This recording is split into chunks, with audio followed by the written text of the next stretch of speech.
This tax not only renders us uncompetitive as a country, but it also inhibits investors seeking to make Kenya their regional or global services hub. Many companies are already operating out of Kenya and servicing regional markets. Following consultations again with stakeholders, VAT on exported services will be removed in the finance bill.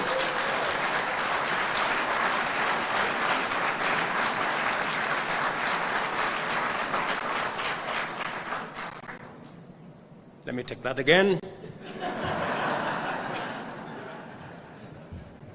Maybe I could get some more applause. Following consultations with stakeholders, VAT on exported services will now be removed in the finance bill in the coming budget in June this year.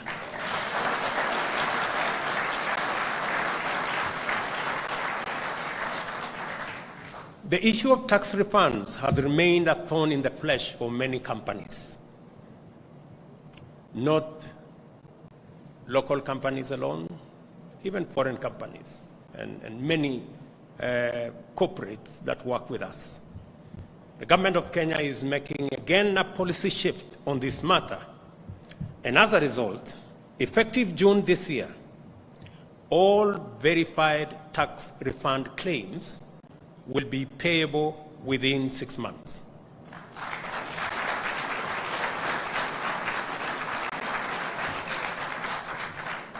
I know that has been said somehow before.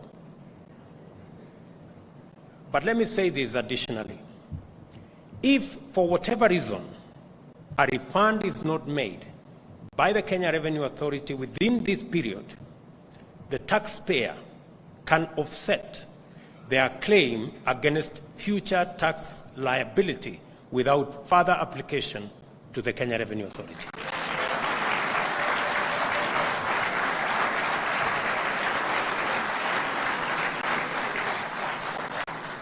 The statement I am making is that if it is okay for you to pay your tax in time, it must be okay for you to get your tax refund in time.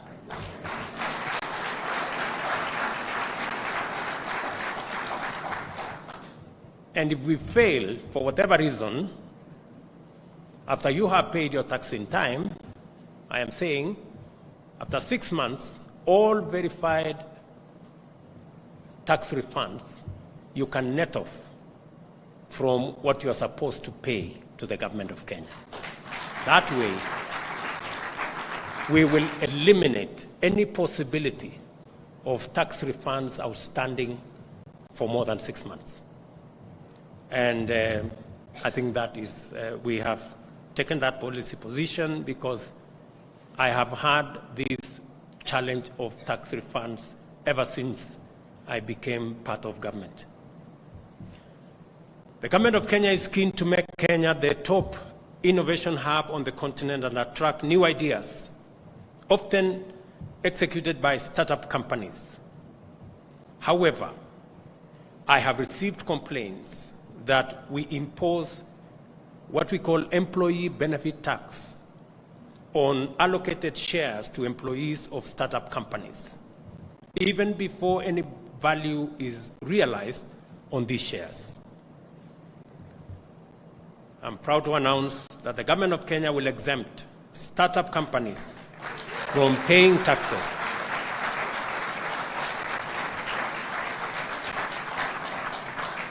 The government of Kenya will exempt startup companies from paying taxes on such unrealized gains on employee allocated shares starting July 1 this year. I know I'm speaking to many Kenyan startups. I know I'm also speaking to many startups from everywhere in the world. It's only fair that we give these startups a chance to be by not imposing unnecessary restrictions, especially when initially they are not able to pay as much for their employees, and in exchange they want to allocate some shares. it's not fair for anybody to be asked to pay tax on shares that you have been allocated before you sell the shares. I think you can only pay tax when you sell the shares. I am committed to make Kenya one of the most attractive places to do business. As you may know, Kenya has been ranked the third most attractive place to do business in Africa by World Bank under its ease of doing business scheme. We continue to build on this success story.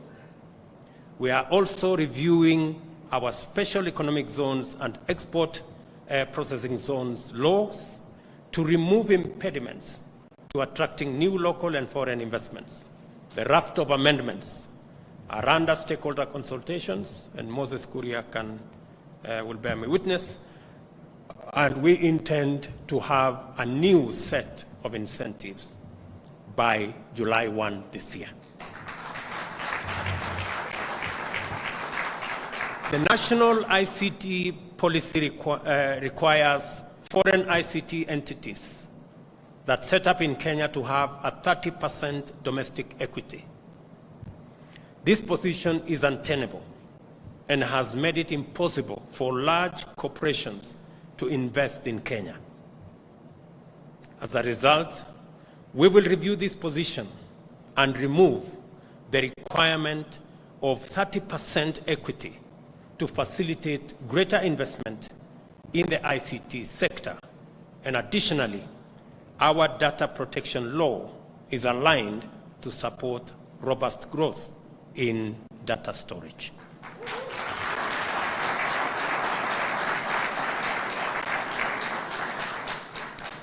I am sure that AWS have something to report. In fact, I was persuaded by a good gentleman from Amazon Web Services that it was impossible for Amazon to cede 30% equity to any entity they didn't have a business relationship with.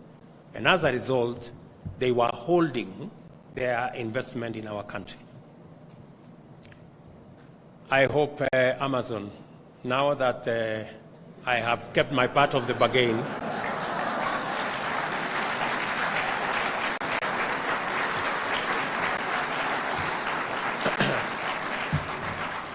now that I have kept my part of the bargain, I hope you keep yours. And it's not just about Amazon. It's about all other ICT companies that want to invest in our country.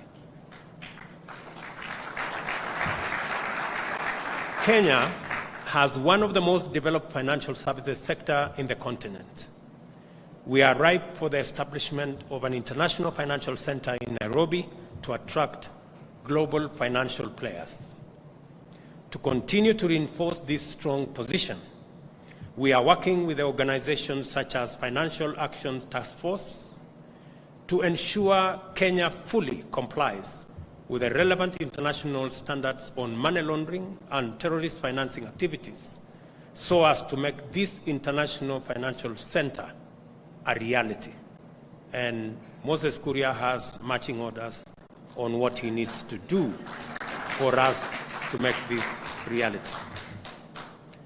And to cement our partnership in trade and investment, the American Chamber of Commerce, the government of Kenya, and the United States have today, right in front of us here, launched a trilateral business dialogue to address and resolve the challenges of U.S. investors and businesses in Kenya. This new trilateral platform, scheduled to meet every 3 months, will serve as a key convening body to jointly tackle investment challenges and is a demonstration of the government of Kenya's commitment to hearing directly from the U.S. business community. I wish to affirm that we are determined to deliver on every single undertaking, pledge, and commitment, both to our friends and to all our citizens. I will now cover a few areas where interesting activities is taking place to highlight the opportunities and progress in Kenya. We are interested in modernizing food production to achieve food security and anchor agro-industrial manufacturing.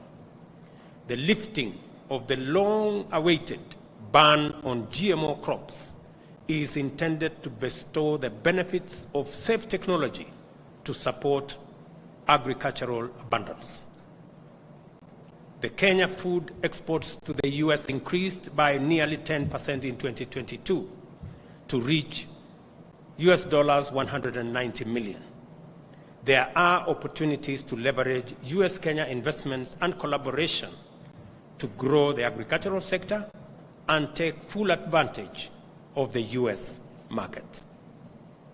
Del Monte, for example, the largest private sector employer in Kenya, has invested US dollars 5.5 million in a new state-of-the-art fruit packaging facility as part of its diversification program. The facility has a processing capacity of 60,000 metric tons of fresh fruits and vegetables a year and has created 280 jobs already. Del Monte's plan is to source pineapples, avocados, mangoes, French beans from local growers in Murang'a, Kiambu, Machakos, and other counties, engaging about 2,000 farmers. I am delighted to share that Kentegra, that was already mentioned by Moses, a US-Kenya company at the forefront of restoring our country's position as the leading producer of organic pyrethrum insecticides, is building a new pyrethrum refinery in Nakuru.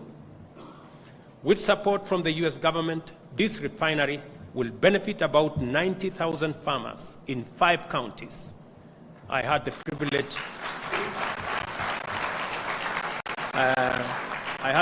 to connect Ambassador Meg with the 5 governors so that they can provide scale for this factory. And in fact, as the Nakuru Governor Susan Kihiga said in January when she announced the new investment, and I quote her, "I am a very big champion of pyrethrum, and I am convinced we can make it one of our main cash crops and best money maker again." This reminds us of where Kenya was a few years ago. The Kenya-US partnership is at the center of this industrial revival. Synergy, a US investment and innovative company founded by young Massachusetts Institute of Technology graduates that turns waste into fertilizer, fuel, and animal feed, will expand their farm and organic waste collection, more than doubling their production of affordable, locally produced agricultural inputs to the benefit of at least 10,000 farmers. The expansion of the factory will also create at least 300 new jobs. Leveraging US agriculture and green technology solutions can help Kenyan farmers adapt to drought and climate change. For example, the partnership with US solar irrigation company SunCulture will expand their pay-as-you-go model to make this technology accessible to more than 10,000 Kenyan farmers, with the potential for increasing their yields and incomes by up to 40%.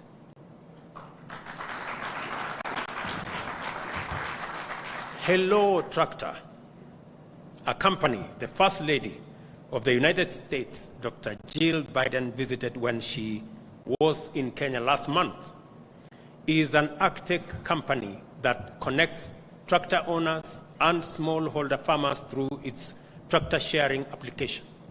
With John Deere, they are scaling up operations throughout Kenya, combining Hello Tractor's ability to unlock the last mile of digital agriculture with John Deere's sector know-how and investment, creates significant opportunities to add additional services to smallholder farmers, such as climate-smart agriculture, operator training, and agronomist services.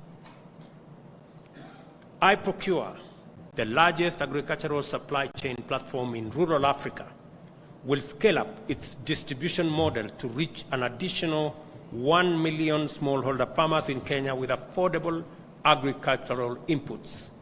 I was amazed when I came across this great investment in Western Kenya and what they are doing.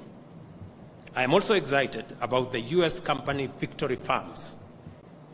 People may not know that Kenya is home to the fastest growing aquaculture company in sub-Saharan Africa. Victory Farms is producing high-quality tilapia, empowering communities and also creating employment. New investments secured into Victory Farms will see them quadruple their production, creating thousands of jobs for women entrepreneurs while supplying affordable, safe, and high-quality fish protein to millions of Kenyan consumers.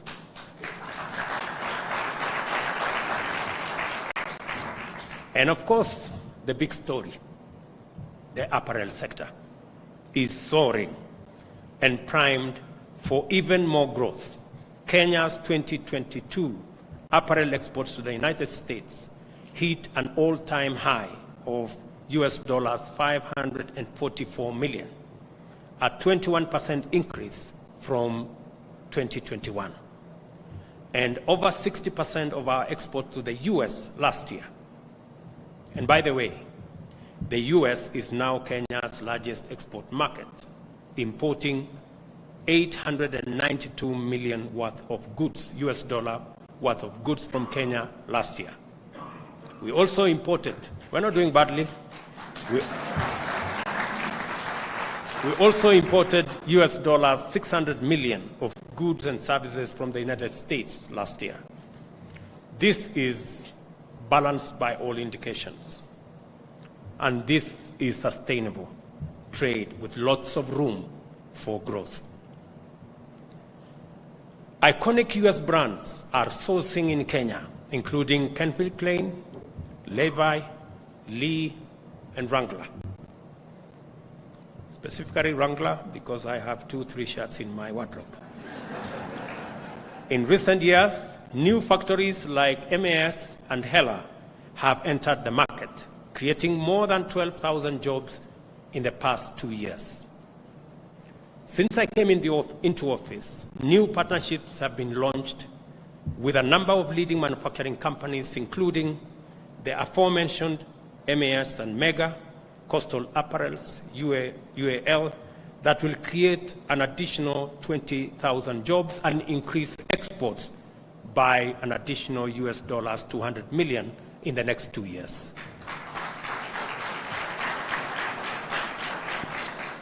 And I must give credit, due credit, to Meg Whitman.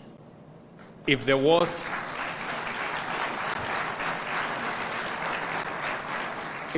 a possibility for one ambassador to represent 2 countries, Meg Whitman would be one of them.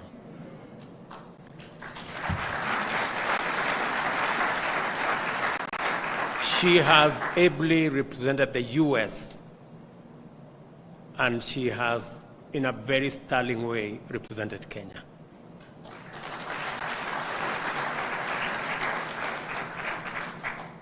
We are also working with Best Corporation on a new apparel manufacturing facility in Kenya to be launched mid this year, with plans to hire another 2,400 new employees.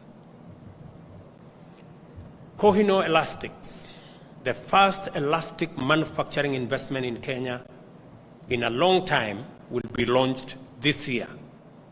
Additionally, US company NextGen will build a state-of-the-art apparel label and packaging facility that has already broken ground and will be operational by September.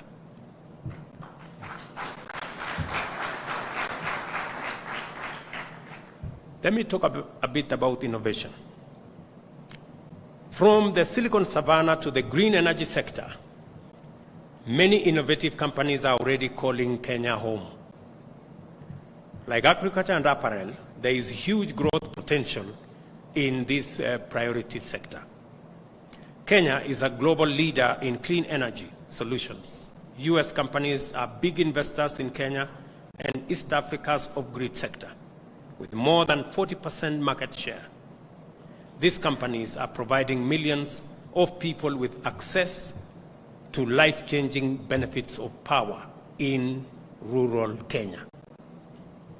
In the past year, these companies have provided more than 860,000 Kenyans with access to off-grid connections and worked with industry leaders to raise more than $120 million for the development of the sector. US company Delight alone will support at least an additional 600,000 households to access clean energy solutions.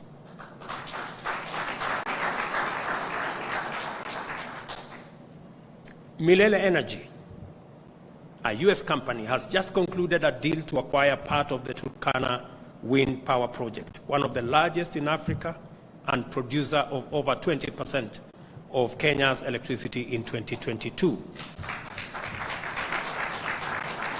This is together with plans for expansion. Sympion Power, another American company, is closing in on a deal to develop a geothermal plant in our Rift Valley.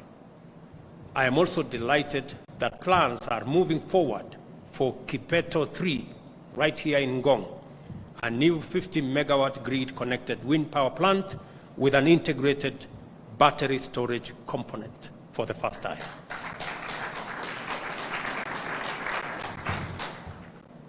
In January, Africa's largest network of interconnected data center facilities, Africa Data Centers, announced they were expanding their presence in Kenya by opening a new second data center in Nairobi.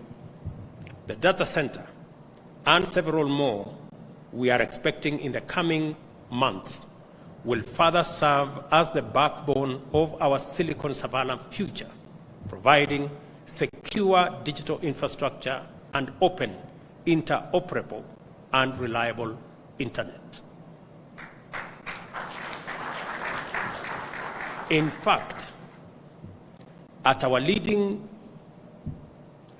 private-owned special economic zone, Tatu City in Kiambu County, CCI Global, the largest business processing outsourcing company in Kenya, is doubling its workforce from 4,000 to 8,000. I had a conversation with Tatu City, and we are finalizing some incentives for them so that we can bring additional outsourcing companies into our country, because we have the best workforce anywhere in the world, and we are very proud of it.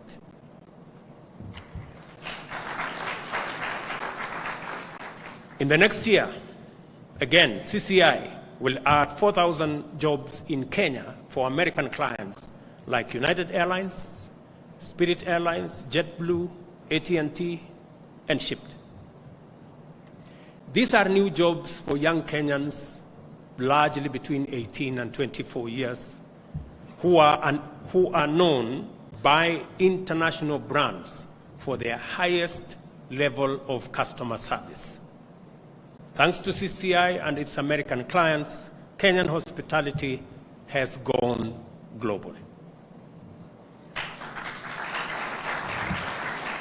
On the Silicon Savannah, I know Kenya can further hone our technology ecosystem to attract business and become the premier destination on the continent for big tech companies and vibrant startups.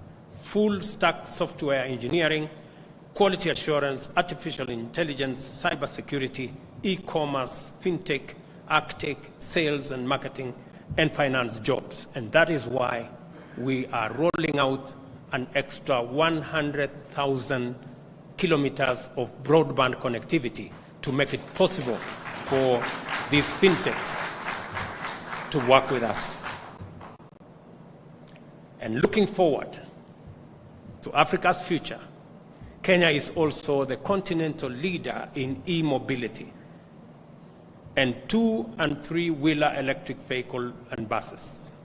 As I told you, we just came from Brussels to expand discussions around e-mobility and to make it possible for us to continue to lead the way in ensuring that we green not just our grid, but we also green our roads and rail. We are home to over 30 e-mobility companies, including industry leaders like Kiri, Rome, Basico, Arkwright, PowerHive, while attracting regional players like Ampersand, who expanded into the Kenyan market with US support, and US electric vehicle industry leader, Rivian, who has e-Safari vehicles operating in Kenya. I was lucky to be in one of them recently. These companies and many others are raising significant capital, transforming Kenya and transforming Africa's future. Finally, I want to highlight the medical and pharmaceutical sector, where I have a major announcement to make today. It is with pleasure that I announce a finalized deal between Moderna and the government of Kenya to build a $500 million mRNA vaccine facility in Nairobi.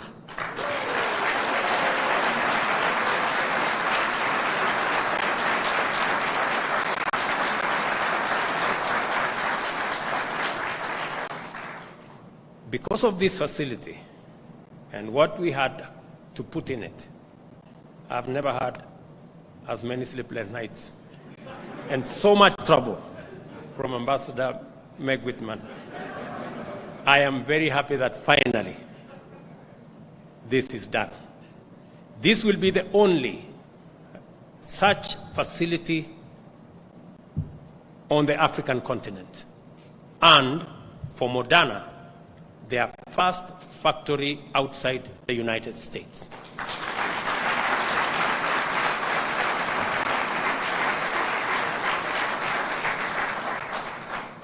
Moderna's close to $70 billion investment will be a catalyst for the medical and pharmaceutical industry, not just in Kenya, but in our continent. This is truly historic. This is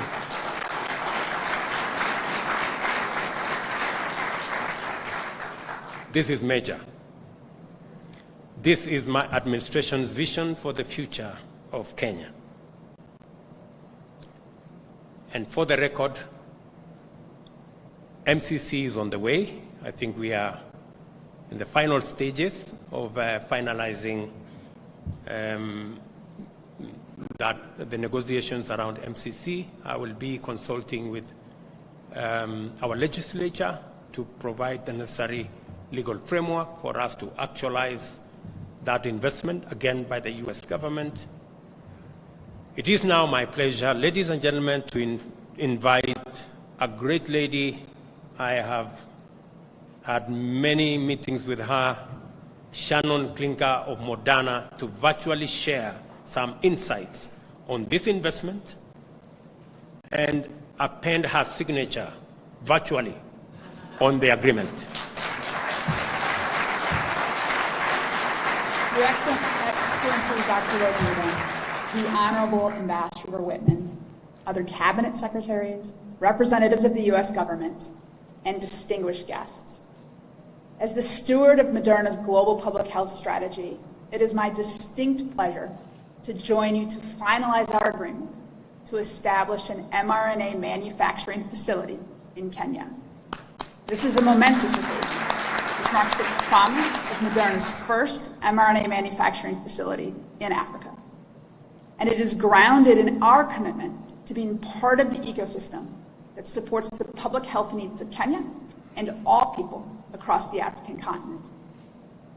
This agreement is a key pillar of Moderna's global public health strategy, With it, we will bring mRNA innovation to Africa to address areas of high unmet need, such as acute respiratory infections, as well as persistent infectious diseases like HIV and outbreak threats such as Zika and Ebola. It also demonstrates our great confidence in the investment climate in Kenya and the importance of utilizing mRNA technology to build resilience in health security in Africa. Our shared desire for a healthy ecosystem for vaccines development and manufacture for the continent is amplified by the expanding role of industry in East Africa. Moderna is building towards regionally responsive manufacturing. And with this agreement, we now have commitments to establish mRNA manufacturing facilities in Kenya, Australia, Canada, the United Kingdom, and the United States, furthering health security around the world. Moderna has spent more than a decade refining our mRNA platform to accelerate the pace and success of mRNA medicines. The speed, scale, and flexibility of our mRNA platform is uniquely suited for rapid response to serious international epidemics. We will prioritize development efforts against pathogens identified as persistent global health threats, including HIV, tuberculosis and malaria, neglected tropical diseases, and the priority pathogens of the World Health Organization and the Coalition for Epidemic Preparedness Innovations. And we are committed to advancing into clinical studies a portfolio of 15 vaccine programs targeting emerging or neglected infectious diseases by 2025, advancing vaccines that address current diseases of significant impact to low and middle income countries, and those that prepare for serious international epidemics. We have much work to do together as we strive to enable access to manufactured mRNA vaccines in Kenya and to build the capability to rapidly scale and respond to public health emergencies in the continent and around the world. Your Excellency, President Ruto, on behalf of Moderna's Board of Directors and our CEO, Stéphane Bancel, we are very grateful to you and your government for your vision and partnership in this endeavor. And we are also deeply grateful for the leadership of the Honorable Meg Whitman and for her instrumental support of me and of this project. Partnerships like this one are essential to exploring the possibility of mRNA to tackle the world's greatest global public health threats. I look forward to all that is ahead of us as we work together to positively impact human health. Thank you.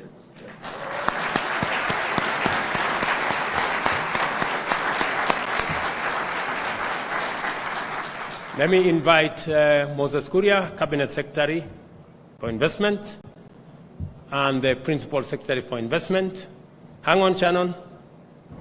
You're not going anywhere yet. To join me here on stage, and Ambassador Meg Whitman. With a lot of humility, please.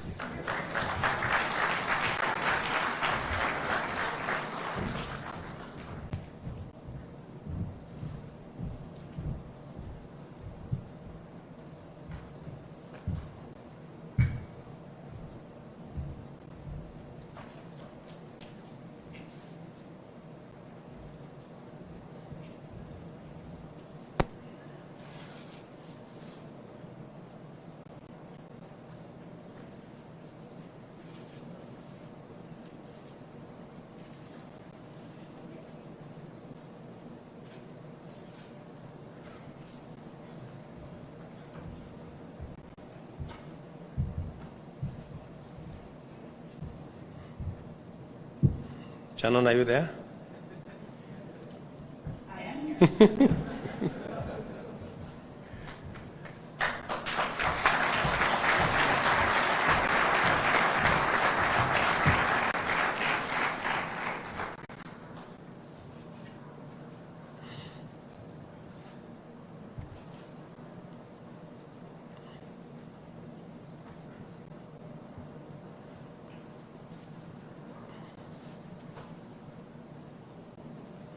Some tech expert need to tell us how a virtual signing ceremony is done.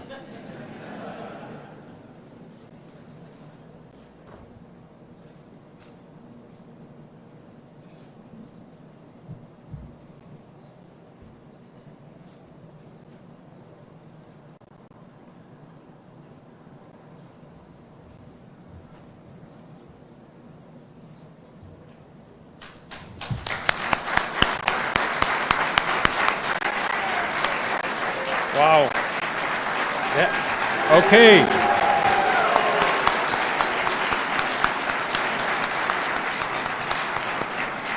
Thank you, thank you, thank you. That's how it looks. Thank you, Shannon. You've been exceptional. Thank you very much. Thank you. And as a lifelong hustler, I understand business. The Kenya government understands business. If your business is already here, we welcome your investment, partnership, and future expansion. If you're not here, as we say in Kiswahili, Karibu Kenya, welcome to Kenya. I saw, while I was traveling, the US ambassador's post on the embassy website that read, "Why Africa? Why Kenya?" Meg, it is my hope that I have ably demonstrated in my address that Africa is the continent of opportunities and Kenya means business. Thank you very much.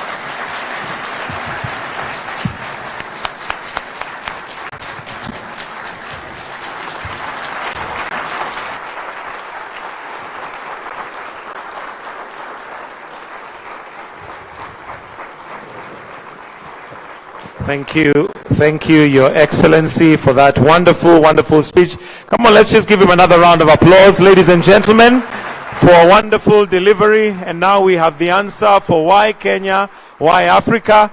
We are equally able known now. Your Excellency, with your permission, we have 3 photos we'd like to take. So with your kind indulgence, I'll request that we have the AmCham board kindly just come to the stage. AmCham board, if we can start with the AmCham board, kindly come to the stage. We only have 3 photos we're going to take, Your Excellency, with your permission, so that we can now come to the conclusion, the reasonable conclusion to this particular event. AmCham board.